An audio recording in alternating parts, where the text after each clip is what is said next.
Welcome to Talkin' Ship, the Venture Asheville podcast, where we talk about issues and topics in entrepreneurship. If you're looking for our podcast on Ferdinand Magellan's circumnavigation journey in 1519, that's our sister podcast titled, I Think I'm Gonna Be Sea Ship. Fun, unfun fact about that journey, Magellan didn't make it. He died in the Straits of Magellan. And who are we? In other news, we are the Venture Asheville team. Venture Asheville is the high-growth entrepreneurship initiative of the Economic Development Coalition for Asheville-Buncombe County. We build entrepreneurs and get startups funded. I promise I don't do that voice the whole time. It's just for the intro.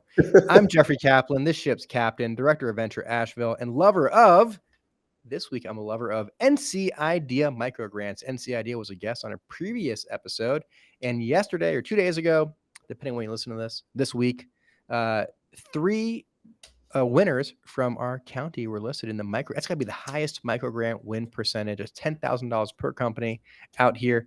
I want to shout them out. That's Edison Marks. They're doing some cool cybersecurity work. Founded by former mentor in our program, started a company, Ed Carroll, and he won a 10. That's got to be the first time we've had a mentor leave the program to become a founder and then win a grant. Pretty cool. Next one is Wallworks. This is like pegboard storage organizers. If you have a workshop, you got a pegboard. Very cool. By Mark Zalmy. And Undecided, which is a college advising tool. What's cool about Undecided is we met Henry, the founder, at a Hatch newcomers reception. The guy's there. We get to chatting. He's telling me he's working on some cool college advising app. Sounds good. Next thing I know, I see him winning his $10,000, which he's using for product development. And I mean, that's so cool that two of those guys are work out at Hatch Works at 45 South French Broad at the Hatch Innovation Hub. So I'm just excited. I'm loving NC Idea. And then we have one company as a finalist, Illuminati Guitar, in the seed round for $50,000. We hope they can take home the big check. And that would be a clean sweep for Western Carolina. With me, as always, is the wonderful, smart, talented, considerate, and creative Juliana Walker, our master of interactive media, Jay Walker. What's good? Things are going well here today. I'm loving this fall weather. I'm finally wearing a jacket because it's been so hot all October, and I'm loving this jacket. I haven't taken it off a single time today, even in the office, because I'm so happy in it. So yeah, that's what's good. This is a plug to watch if you're listening to this, you can find us on YouTube as well. And you can see how good Juliana looks in this jacket. And a couple episodes ago, we were talking about our mutual love of fall and fall fashion. And you talked about layers and coats. And Jay Walker, you are delivering on that promise. Yes, I am. This thrifted Zara jacket is bringing me up to fashion times. Having a ball, loving the jacket. Speaking of fashionable, whenever I've been in a room with our guest today, he is always the best dressed person in that room. And I've yet to be disappointed. And he knows it's true. Our guest today is the Ash famous Jay Hackett, founder of Grind AVL, the home of Black Wall Street. I've known Jay for a number of years as our careers and organizations keep intertwining and partnering. It's always been a pleasure working with Jay. And so we asked him to join us to talk about a number of initiatives he's working on and to talk some ship. Are y'all cussing? No. You put some more air behind the P, man. My mom might be listening. I feel so busted. I do let it slip sometimes when I'm wearing my mask and I'm in public and discussing like the name of our podcast, just so I get people's attention. You know, you always want to leave them wanting more. And when the name of a podcast gets their attention, hopefully it's memorable. Well, Jay Hackett, it's good to see you, my friend. For those who haven't been lucky enough to meet you before, can you tell us who are you? Oh man, I'm just Jay. It's just the letter J. Now some people still like J-A-Y, no matter why. It really is just the letter J. When I got here at UNCA in 1998, my given name, my legal name, my government name is Joseph. Mm-hmm. And I didn't like the name. So I wanted to change it and I couldn't afford to change it. And I was 17 when I got to college. And so, they were like, okay, what's your name? What do you want to be called? So I said, well, name's Joseph. They said, what do you want to be called? I said, J. And they wrote J-A-Y. I was like, no, just the letter J. And it kind of stuck. I like it. It's easy to spell. I'm from Philadelphia. And from North Philadelphia, not West Philly. And glad to be in Asheville. I thought it was beautiful when I got here 23 years ago. And I'm just Jay. I love Golden Girls, Transformers, He-Man, old cartoons, not new cartoons. I really don't like new cartoons. I actually probably boycott new cartoons. I saw they had DuckTales on TV. I got excited, but it's not real cartoons anymore. It's all computerized. Wait, is a new DuckTales? There is. They got Huey, Dewey, and Louie, and Uncle McDuck, and it's all computerized. It's too clean, not crispy. They don't. You know how the old sketches, you can see it jump a little bit, a little imperfection. You gotta have a little stuff in there. So you know why it's important? Because there's authenticity in that. That's what it. Authenticity. There's authenticity in the. A little crap makes you authentic. That means you're very authentic. Because I'm full of crap.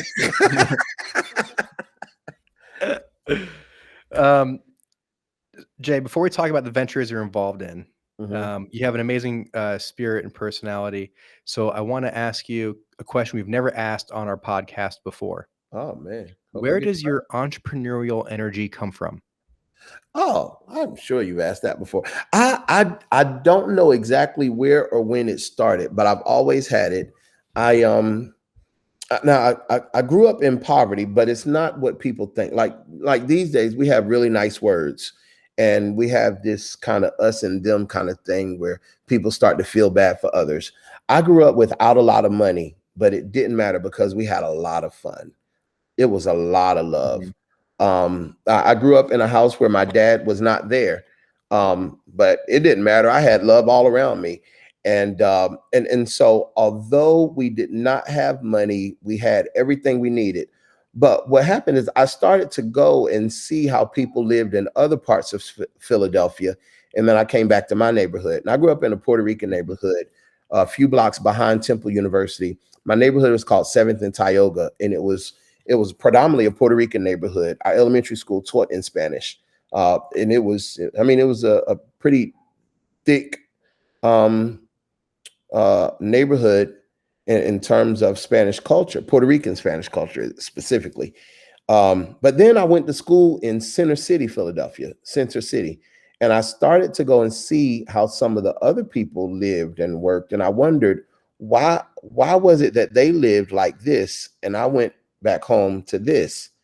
And so then I started to watch and see that we went to convenience stores and they went to grocery stores. And so then I started to go to the grocery store and buy the box of Little Debbie snack cakes. And then I would come back and tell people, well, instead of going to the convenience store and paying 25 cents per cake, you can get your cake from me for 20 cents.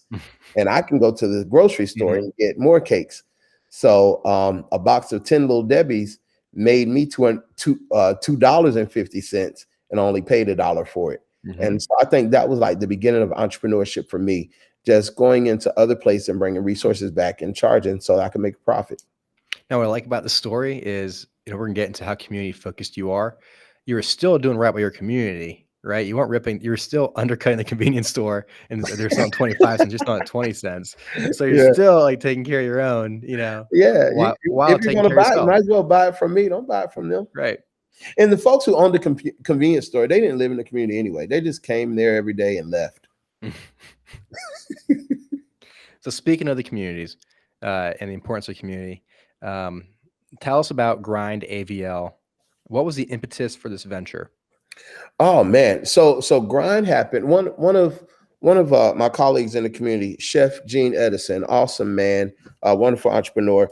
He and I, we try stuff all the time. I mean, at any given moment, he'll call me, I'll call him, and he'll be like, Hey, Mr. Hackett, I had this idea. I'm like, all right, let's try it. I'll call him and say, hey, I'm thinking about this. Hey, let's try it. So crazy thing is, it was the middle of the pandemic. And at the same time, there was peaceful demonstration happening on the cusp of police violence against Black men. And there was peaceful protests going on in Asheville. And so we were talking and he was like, man, we should just open up a coffee shop. I like, Gene, it's in the middle of a pandemic. They about to shut down all gathering places and restaurants and food service establishments. But hey, if you in it, I'm in it. So we found the location And we were like, well, you think they'll rent it to us? He was like, hey, let's call them. Let's try it. We called. They came. The landlord came out on a Sunday, and the landlord was amazing. Landlord Hetty Fisher and the Pink Dog Creative. Oh yeah, they were like, look. I asked them. I just said, would y'all rent to us? They said, not only would we want to. And so it was a whole different vibe. We, of course, looked at our money, planned for worst case scenario. Well, how long can we make it on our savings? What can we do if nobody shows up? And the amazing thing happened. We spoke to her on July 29th. Our lease started August 1st. We opened up on my 40th birthday, September. In September, we opened on September 26th. My birthday was the 24th. And we had an amazing outpour of support. Customers came out, and we made it. I mean, we made it through, and we're continuing to make it through the pandemic. There were some hard days, but we did it. And me and Gene went on to work on another venture, and so I brought on some other partners, and we just kept the party going. And so we're glad to see how Grind has grown. We just turned 1 year old. We served over 12,000 customers. All right. And we hold space for other Black-owned businesses to start growing and expand their operation. So I want to dive into that a little bit more, because Grind is not just a coffee house. Oh, no, we're more than coffee. So tell us about the community center side of it, where it's an incubator, even the small details of the importance of having a physical post office box. Oh, yeah. So I did not know the formal word for it. But I did know that we're helping people turn their idea into a business, or casually speaking, how to turn your hustle into something official. So we just started, just holding space for people to sell their stuff. We have a big garage door in our coffee shop. So like, hey, grab a table, sell your stuff. And if they buy some of your stuff, they'll go and buy some of the other person's stuff. And then we got into cross marketing. So multiple people are there. Kind of a pop-up shop. We call it the Black Wall Street Marketplace. And then we started to take it more seriously. And I began to research what are the true elements, what it takes to be a successful incubator. And that's not only connecting people to resources, but when you look at business credit and credit worthiness, it changes things when you have a physical address. And oftentimes people will assume that just because you have an address that's fine, or one of the other misnomers is that because you use a P.O. box that's okay. In actuality, it's not. When they do the algorithm for credit worthiness and you have an address that is not in a business district, you have a lower credit score. No kidding. Also, when you do government contracts, if you are to register with grants.gov or sam.gov, which means System for Award Management with the government, any type of contracts with the government, and Duns and Bradstreet, if your address is a residential address, or if your address is a post office, then it doesn't work. There would be a red flag if you ever try to do those contracts. So you have to have a physical address, and it helps when that physical address is in a business district. And so we use that to just hold space. And so we did the paperwork with the post office so that we would be able to have 30 other addresses inside of our space. So 30 other businesses are able to use our address as their business address. And it increases their credit worthiness and helps them at least have some separation between, what happens at their house and what happens at work. Their home address doesn't have to be on state documents, that type of thing. So it helps.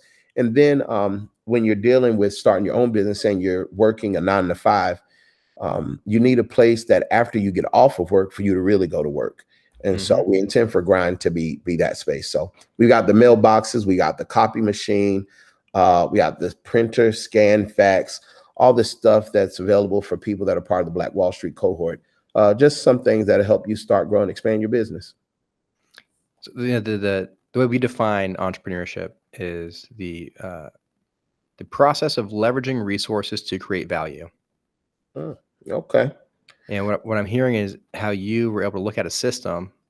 I don't want to say exploit it, but leverage it to make it work for the community. And I didn't know that the residential versus business address would affect credit scores.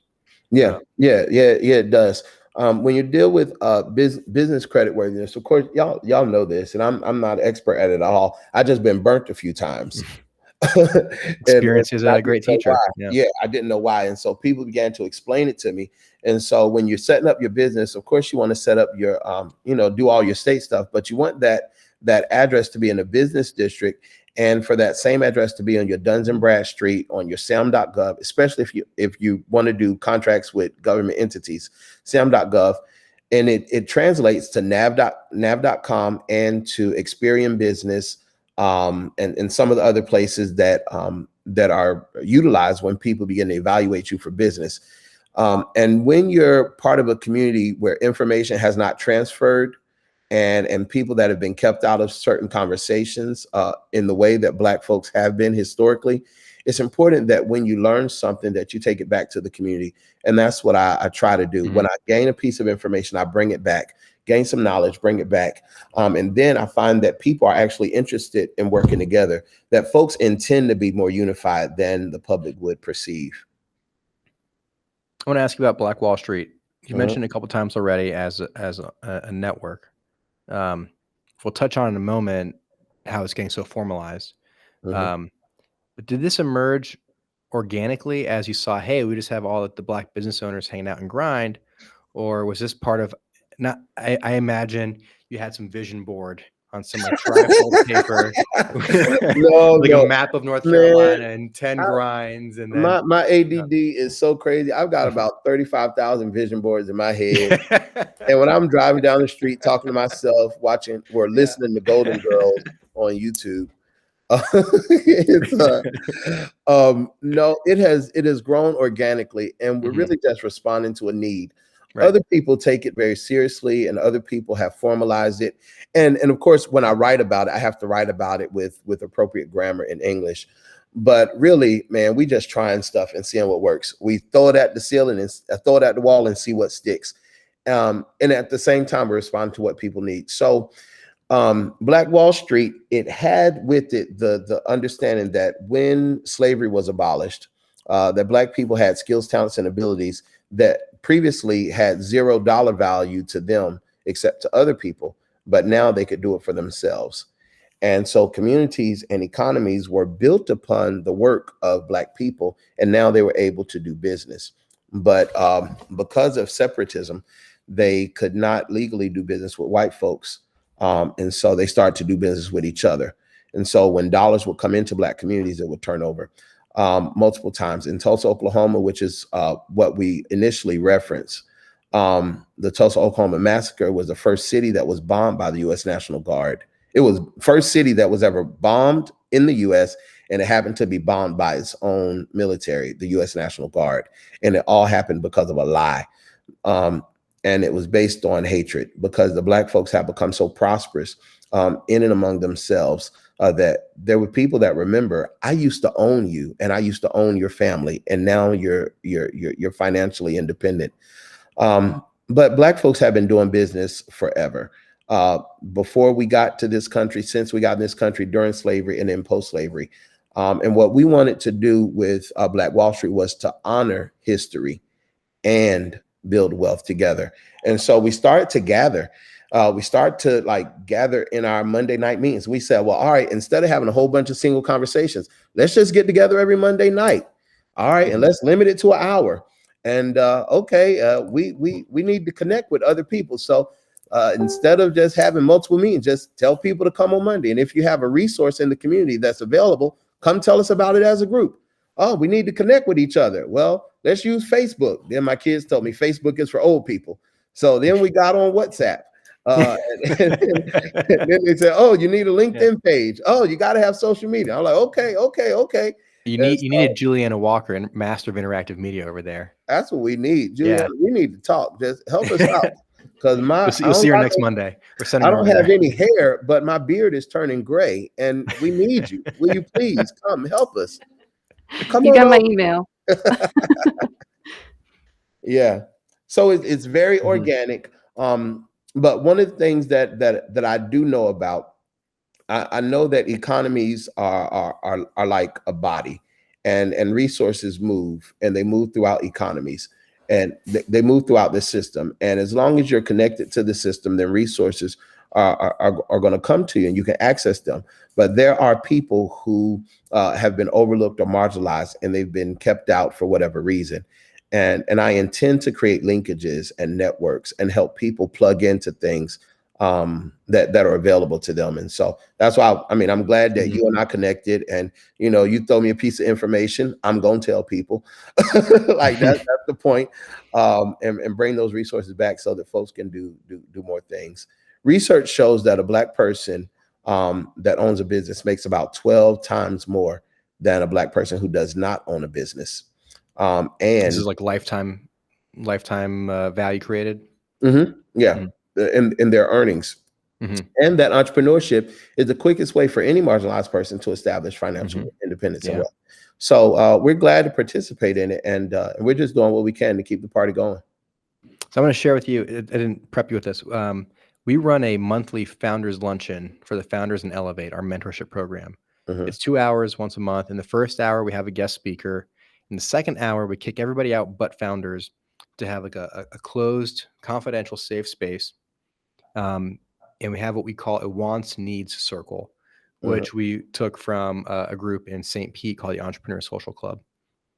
And you can ask for any want or need you have, except for sales, because everyone needs sales. So that's a non-starter. But you see how fast connections happen and problems get solved when you've got 20 other people in a similar phase of business as you, in different industries and different, but same kind of problems, right? So we hear people say, I'm getting the runaround from my bank. Who do you guys use? Who's your banker? Who do you like? And, you know, how quickly you'll get 20 answers. Or, gosh, we're using Google Sheets right now and we can't keep up with our inventory. What inventory management system or practices do you guys use?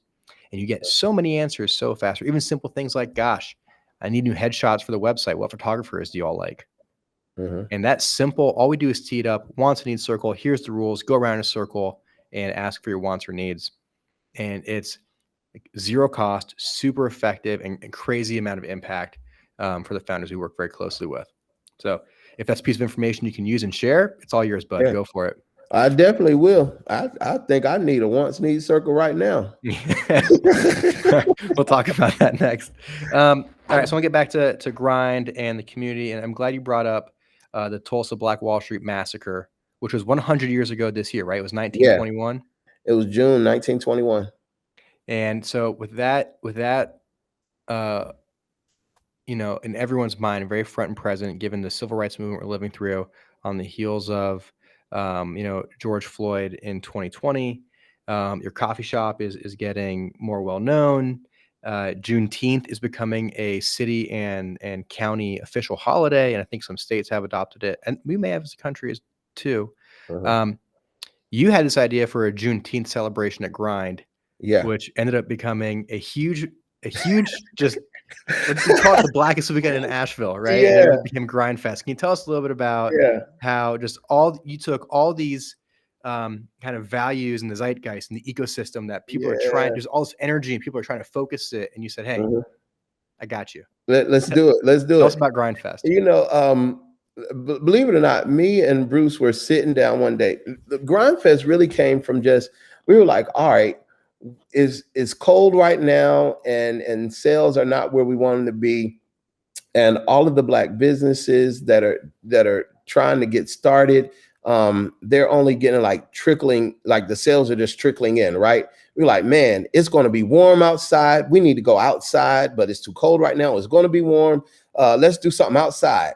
And let's just take the tables outside. We're like, all right. And then we're like, we need some music. Like, all right, we'll make a playlist, and we'll rent a speaker. And all right, we're gonna need some food. All right, somebody bring a grill.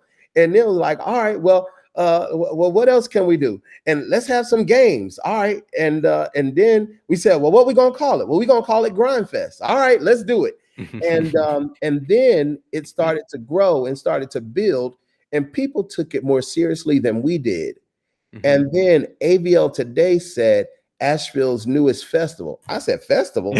Are we a festival? Festival's in the name, Jay. Lord. And then all of a sudden it became official. And then we had to do permits and porta potties and all this stuff. And you told me about NCID. Matter of fact, when we were thinking about it, you're the one that said, hey, if you want to do an event, contact NCID. They might be able to help you. And we were like, all right. and the $5,000 that they gave, that was actually our whole budget. Wow. Until people, Amazing. like, it was more and more people. And then, we didn't know no better. We had registration. You don't register for a festival, but people did it. And look, we had over 4,000 folks in attendance. Wild. I was shocked. And people came from 19 different states. Get We out had of here. 38 sponsors.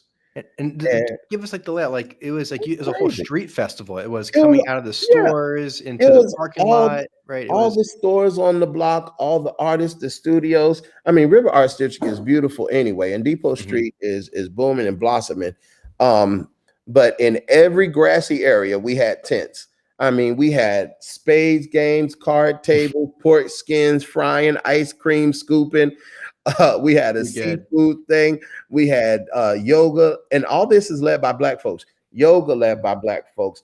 Aerobics, hip hop aerobics. We had a poetry slam. What else? So aerobics. We had, of course, there was coffee. We had all that. We had T-shirts. We was all on the sidewalk. All of the Black businesses were out vending, and all of them sold out of their products. It was just beautiful. We had 224 volunteers that signed up and went through training just to be on support. That's bizarre. I was like, y'all, are y'all serious? This is not really happening, but it was happening. And so all because you were just like seeing an empty coffee shop thinking, how do we get more people drinking coffee in the hot months? And I don't even drink coffee. I don't drink coffee. But we got to figure out how to do it. It really, that's our amazing. It's more than just coffee, because I don't drink coffee. For people, listening, for people listening who weren't here in Asheville during that weekend, I mean, for a solid 2 weeks beforehand, everybody I talked to, you asked each other, "Are you going to GRINDfest?" Like it was everywhere. It was, you could not miss it. But I'm so encouraged to hear about the volunteer stat. I knew 4,000 people. I did not know 224 volunteers. 224 volunteers. Volumes. I mean, and these volunteers, they didn't just like show up. We had volunteer training. Like there were people that organized this for us. I was like, y'all, I don't know what to do. They said, don't worry, we can help. And somebody said, well, I'll take care of the volunteers. Somebody said, I'll take care of the setup. Another volunteer said, I'll set up the stages. I'll contact the electricians. I was like, for real? Are y'all serious? So, Jay, this is clearly successful. Do you ever feel like you've got a tiger by the tail? Yes.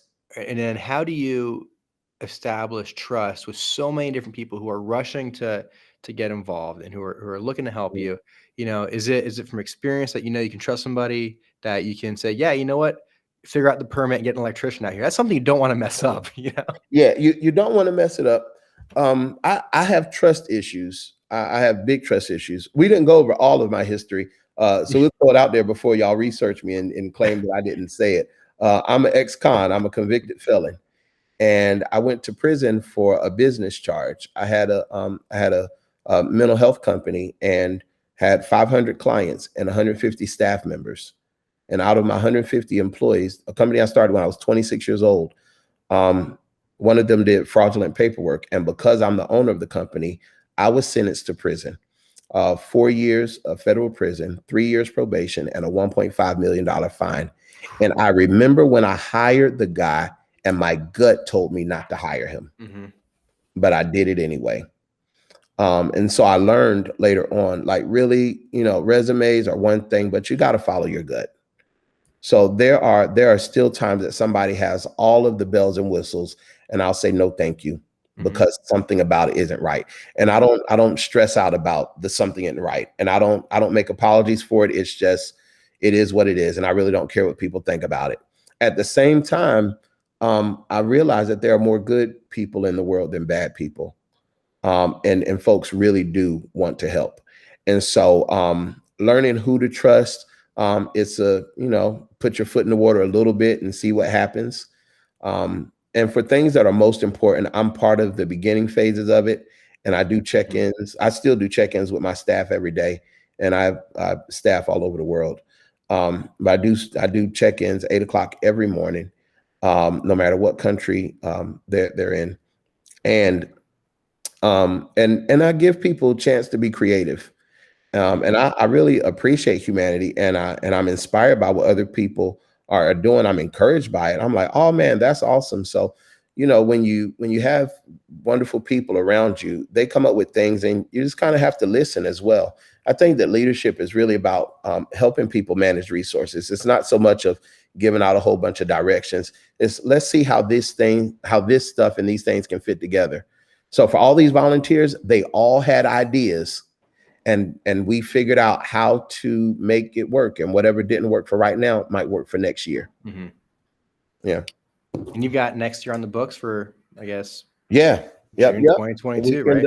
That's right. So it's always going to be the Juneteenth weekend, correct? That's June 19th. That's right. Yeah. Every year, annually. I would be remiss if we didn't talk a little more about NC Idea. Mm-hmm. So in 2020, they created a new program with maybe a couple $1 million in funding, the Black Ecosystem Council or Entrepreneurship Council. And Tom Rue talked about it on our episode with him. You were, I guess, probably the only Western Carolina recipient of one of these grants. Can you tell us about what went into your grant and how you're using the BEC capital? Well, the BEC was, that was the seed funding for this. Mm-hmm. We applied as Grind, and we said, we are a coffee shop, but we want to hold space for other Black-owned businesses. And we want to help 20 Black businesses to start, grow, and expand. And those 20, we want to help them reach $250,000 in revenue. Mm-hmm. And we want them to do their business plans. And we listed out about 8 things that we wanted them to accomplish. And so that's what gave us the funding to get things going. Well, what ended up happening to date, we have 59 Black-owned businesses, and we reached $417,000 in revenue, which creates a community impact of $687,000. All right. And it's just remarkable. And Tom, like these folks at NC Idea, I don't know where these folks come from. They come from Mars or Pluto or something, but they are so helpful. And they're great folks. Foundations are big and important, but they're so helpful and so available. Yeah. In fact, Tom emailed me this morning, or last night, sometime last night or this morning, congratulating us on the building. But they've been so helpful. Yes, it's amazing to me how well they can hold intimate relationships with all their grant recipients, even us who got one in 2016, right? And they still keep close tabs on us.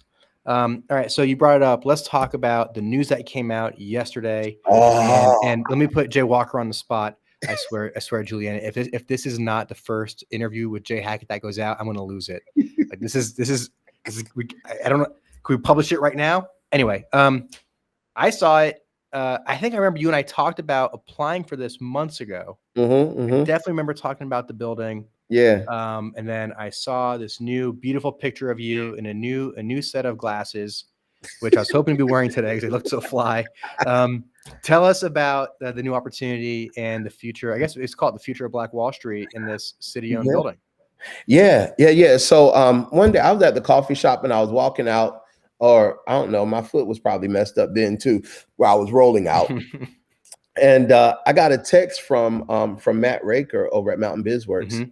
And he said, "Hey, Jay, did you see this?" And it was a RFP for this city-owned property that was made available. He said, "Hey, you ever thought about doing something over there?" And so I was like, wow. So I called him and asked him about it. He said, "Well, just read it, see if it's something. I think y'all can do it." And I was like, "For real?" You're like, "All right, well, I gotta go." You know how Matt, he talked real fast. "All right, Jay, gotta go." And so I read through the RFP and I said, "Yeah, we could do this." As a matter of fact, we had gotten so many businesses that were part of Black Wall Street that we were taking turns in the coffee shop. Gotcha.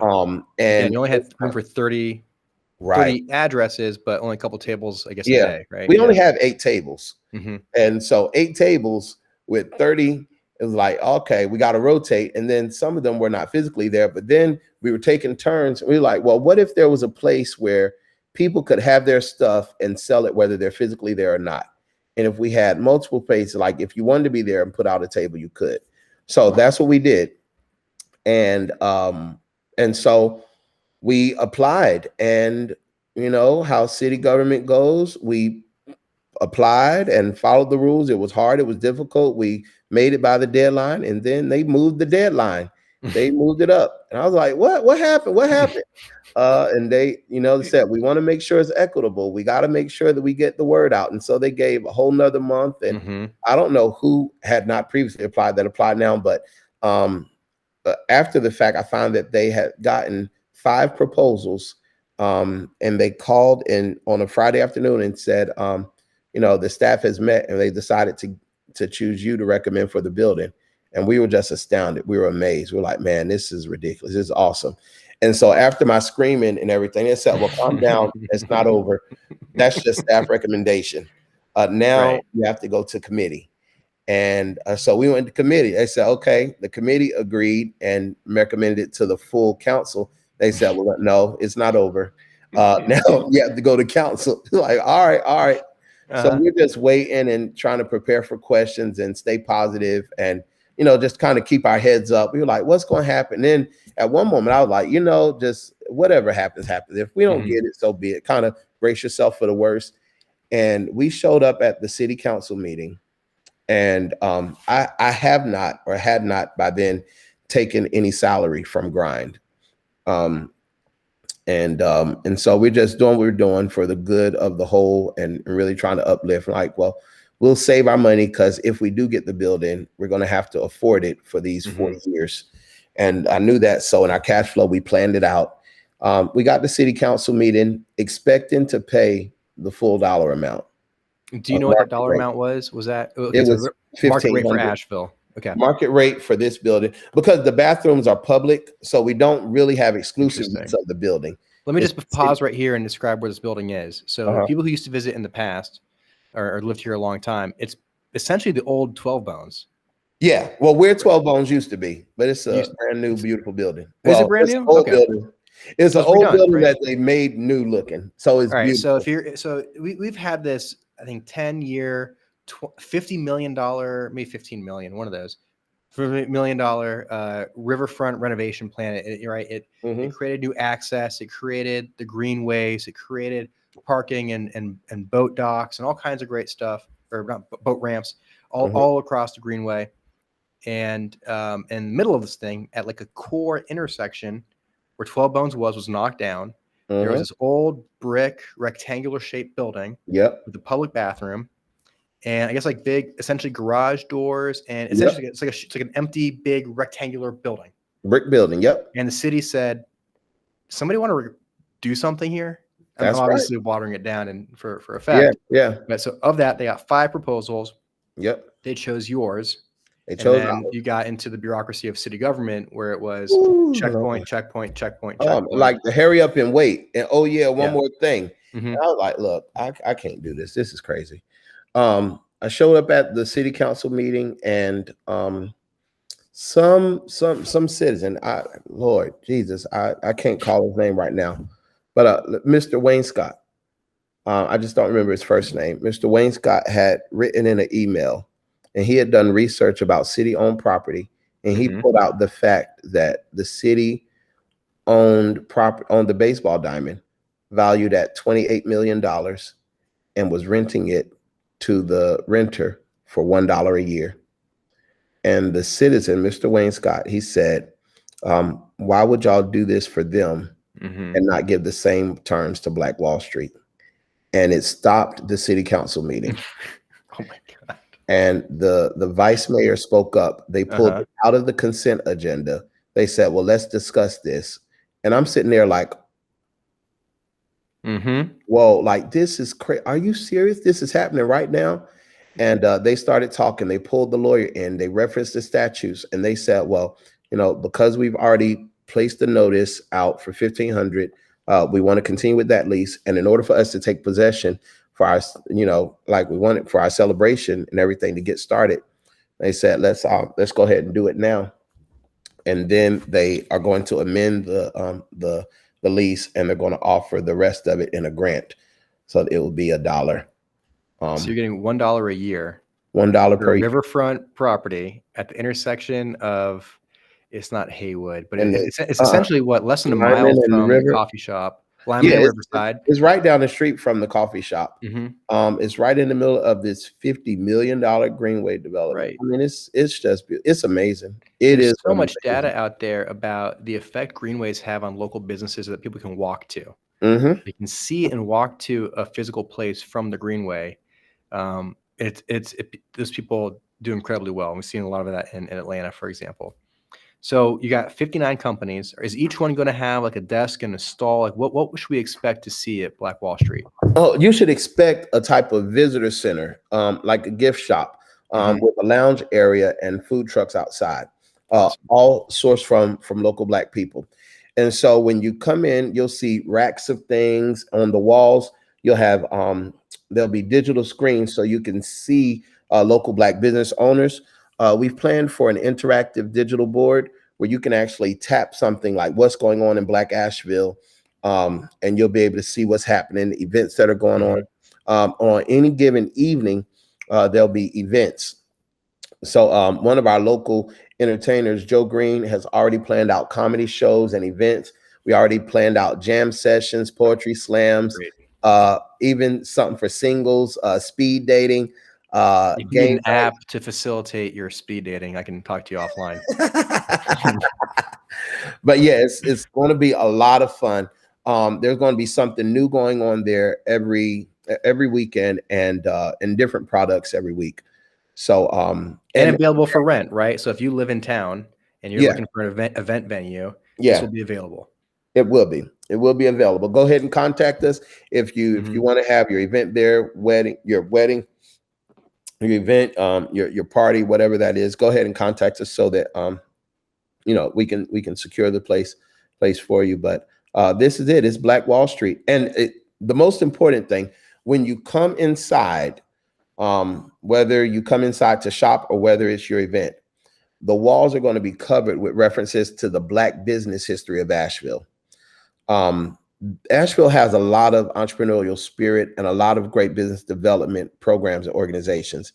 What we found that was lacking was just the story of the Black business history. So often people identify the struggle without identifying the progress. And we want to talk about the wonderful things that Black people have done in Asheville and Buncombe County that have made our city what it is.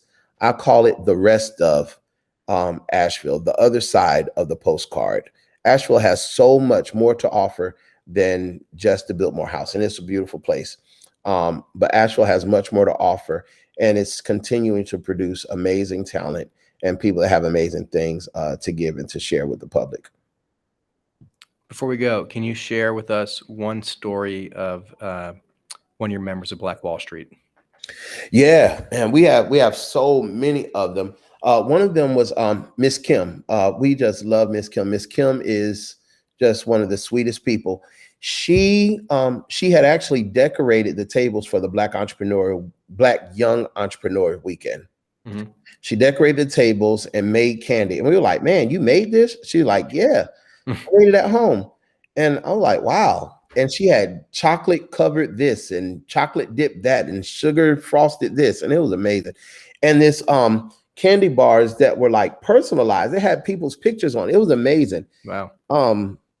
And I said, have you ever thought about doing this as a business? She said, no, I just do this for fun. She didn't even charge to do the decorations or the candies or the dessert. It's great. We said, well, Miss Kim, just come on, be part of Black Wall Street. She started, she called it Kim's Couture Chocolates. And she didn't even think that she had a business. And then she started selling stuff. And then we connected her with different networks, event planners, wedding planners, started doing desserts for them. She increased her prices to standard pricing for specialty chocolates. She started creating baskets, etc. And she started making money. At a point in time, she had to step away. Her husband needed a transplant. And as a cohort, we, prayed and sent all of our loving and good wishes towards him.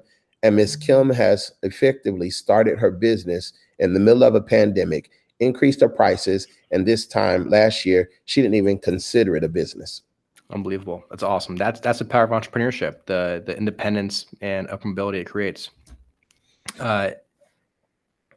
Jay Hackett, founder of Grind AVL, the home of Black Wall Street. Thank you so much for talking ship with us.